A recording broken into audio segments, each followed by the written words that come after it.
आप सबको जय मसीह की। दोस्तों, जाति बड़ी है या मनुष्य बड़ा है? धर्म बड़ा है या मनुष्य का जीवन बड़ा है? धर्म को मनुष्य के लिए बनाया गया था या मनुष्य को धर्म के लिए?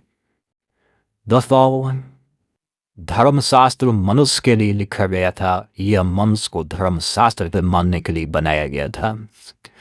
दोस्तों, यदि आपको जवाब मालूम है और आप क्या समझते इस संबंध में, आप हमारे कमेंट बॉक्स में हमको लिख करके जरूर बताइए। दोस्तों, आज दुनिया में देखें तो चारों तरफ लड़ाई झगड़ा और एक जाति दूसरी जाति से जीतना चाहती है। एक जाति बोलती है मेरी जाति बड़ी है, और जो है जाति के नाम पे मनुष्य पर अत्याचार होते हैं। जाति के नाम पर जो है उनके साथ भेदभाव होते हैं। दोस्तों, धर्म के नाम पर मनुष्य के जीवन की कोई वैल्यू नहीं रह गई। दोस्तों, कितनी जगह तो जाति और धर्म के नाम पे लोगों की हत्याएं हो रही है, लोगों को सताव हो रहा है, लोगों को मारा जा रहा है। लोगों ने मनुष्य से बढ़कर धर्म को और जाति को ही बना दिया है।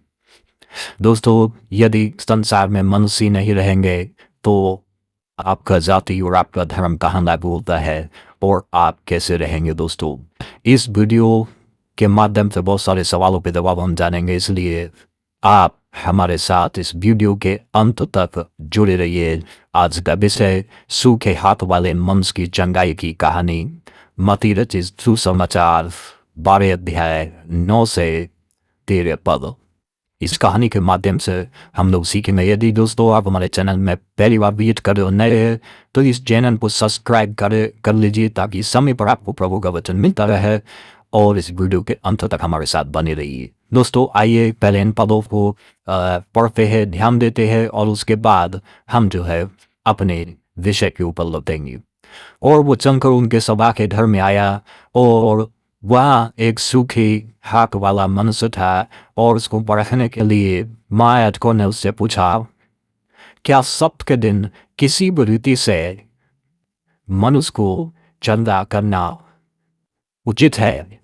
प्रभु यीशु मसीह ने उनको उत्तर देते हुए कहा, उनको जवाब दिया कि तुम में ऐसा कौन व्यक्ति है जिसकी एक ही भीड़ हो, सिर्फ एक ही भीड़ हो, और वो भी कुएं में गिर जाए तो सब्त के दिन उसे बाहर ना निकाले। यदि सब्त के दिन एक भीड़ को बाहर निकालना उचित है, तो भला मनुष्य का बोल भीड़ से कितना अधिक बढ़कर है। यीशु ने कहा, सब्त के दिन भलाई करना उचित है। जी हाँ, सब्त के दिन भलाई करना उचित है। और महायाजक लोग चुप हो गए जब उसने उनसे पूछा, सब्त के दिन यदि तुम्हारी एक ही भीड़ हो और वो कुएं में गिर जाए, गड्ढे में गिर जाए, तो क्या तुम उसको नहीं निकालोगे? और वो उनका मुंह बंद हो गया, और जो है उसने जो है उस सूखे हाथ वाले मनुष्य से कहा कि अपना हाथ आगे बढ़ा, और उसने हाथ आगे बढ़ाया, और उसको यीशु ने छूकर चंगा कर दिया, और उसका हाथ नॉर्मल हो गया। जैसे उसका दूसरा हाथ था, वैसे ही दोस्तों उसका हाथ चंगा हो गया। दोस्तों, प्रभु यीशु मसीह ने इस कहानी में, ये कहानी तो 2-3 पदों में ही लिखी हुई है, लेकिन इसका गहराई बहुत ज़्यादा है। इसको दोस्तों ये बहुत सारे सवालों के जवाब देती है। दोस्तों, उस दिन सब्त का दिन था, और सब्त का दिन होता था 7वां दिन। मतलब परमेश्वर ने 6 दिन में आकाश और पृथ्वी और पेड़ पौधे जीव जंतु सब कुछ को बनाया, और 6ठे दिन परमेश्वर ने मनुष्य को बनाया, और 7वें दिन में दोस्तों परमेश्वर ने विश्राम किया, और 7वें दिन को आशीष दी। और इसीलिए उनकी व्यवस्था में लिखा है कि 7वें दिन को तू पवित्र जानकर मानना, और 7वें दिन तू कोई काम नहीं करना वरन विश्राम करना। दोस्तों, और इसलिए वो 7वें दिन को सब्त का दिन कहते थे, और वो जो है उसको बहुत मानते थे। उस दिन में कोई काम काज नहीं करते थे और लोग जो है ऐसी भारी भारी नियम और आज्ञाओं को मनुष्य को पर लाभ देते थे, थोप दे देते। लेकिन यीशु ने उनसे पूछा, क्या तुम्हारा अगर एक ही भीड़ हो और वो कुएं में गिर जाए तो तुम निकालोगे कि नहीं निकालोगे? जब वो चुप रहे तो उनका मतलब साफ था कि वो जरूर निकालेंगे। दोस्तों, कोई अपनी इकलौती भीड़ को पा नहीं रहने देता। यीशु ही बोलना चाहते थे कि वो भी मनुष्य जो है, उसका प्राण, उसका जीवन एक भीड़ से कितना बढ़कर है। यदि आप जानवर को इतना महत्व देते हैं तो फिर आप जो है धर्म को मनुष्य से बढ़कर महत्व क्यों देते हैं? जबकि आप एक जानवर के लिए धर्म को तोड़ सकते हैं, व्यवस्था के खिलाफ चले गए और नियमों के खिलाफ चले गए, परमेश्वर की व्यवस्था के खिलाफ चले गए, तो क्या मनुष्य के जीवन के लिए एक धर्मशास्त्र के या व्यवस्था के खिलाफ जाना उचित नहीं है?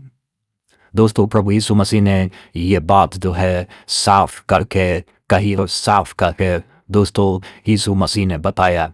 यीशु मसीह ने जो है एक जगह और भी कहा कि व्यवस्था मनुष्य के लिए बनी है और मनुष्य व्यवस्था के लिए नहीं बनाया गया। दोस्तों, सो भलाई करना हर रीति से उचित है, हर तरीके से उचित है। दोस्तों, व्यवस्था जो धर्मशास्त्र बना था मनुष्य की सहूलियत के लिए बनाया गया था, ताकि मनुष्य अच्छा जीवन जी सके। इसलिए नहीं बनाया धर्मशास्त्र कि वो मनुष्य को जो है जीवन में कठिनाई और दुख और मुसीबत पैदा करे। आज लोग धर्मशास्त्र का सहारा लेकर के दोस्तों और धर्म का सहारा लेकर के, जाति का सहारा लेकर के मनुष्य के ऊपर जो सताव करते हैं, जो उचित नहीं है। यीशु मसीह ने अपने इस कहानी में बिल्कुल स्पष्ट कर दिया। उसने धर्म और व्यवस्था को दरकिनार करके एक तरफ करके उसने नहीं माना वो व्यवस्था को जो मनुष्य को दुख देती है। और दोस्तों, उसने जो है उस मनुष्य की चंदाई सप्त के दिन कर दी। और आज आप नीचे पढ़िएगा 14 पद में, तो वो उसके विरोध में होकर उसको मानने का उद्धात ताप में ढूंढने लगे, उसके पीछे लग गए। दोस्तों, जब आधे मनुष्य किसी को जीवन को बचाने के ऊपर काम करता है तो लोग जो है उसके विरोध में चले जाते हैं, सोचते हैं नुका नहीं ये तो जो है हमारे धर्म के विरोध में है। दोस्तों, आपके धर्म के विरोध में होगा, लेकिन वो मनुष्य के जीवन के फेवर में हक में है। आपका धर्म किसी मनुष्य के जीवन से बड़ा नहीं हो सकता है। एक मनुष्य जो है एक पूरे विश्व की हमारे देश के लिए कितना आशीष का कारण हो सकता है, आप नहीं जानते हैं। दोस्तों, समय समय पर कुछ ऐसे मनुष्य भी हमारे भारत में रहे जिन्होंने भारत को एक नई ऊंचाई तक ले गए। अगर जाति धर्म के नाम पर उनको सता के खत्म कर दिया गया तो उनकी आवाज़ शांत कर दी गई होती, तो आज हमारे और आपके पास ये स्वतंत्र बोलने की इच्छा नहीं होती। दोस्तों, बोलने के लिए बहुत कुछ है, लेकिन वीडियो बहुत बड़ा हो जाएगा, इसलिए आज की वीडियो में बस इतना ही। आप कमेंट करके हमारे लिए ज़रूर बताएं। हमारे साथ जुड़ने के लिए बहुत बहुत धन्यवाद।